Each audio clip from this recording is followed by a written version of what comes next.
Meaning of George Stubbs. George Stubbs. George Stubbs. George Stubbs. George Stubbs. George Stubbs, 1724–1806, was an English painter, best known for his depictions of horses. He was considered a master of depicting the anatomy and movement of horses, and his paintings were highly sought after by wealthy patrons.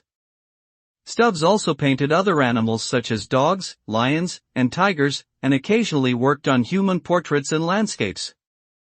His work can be found in prominent art museums such as the National Gallery in London. Overall, George Stubbs was a significant figure in British art history, particularly in the field of animal painting.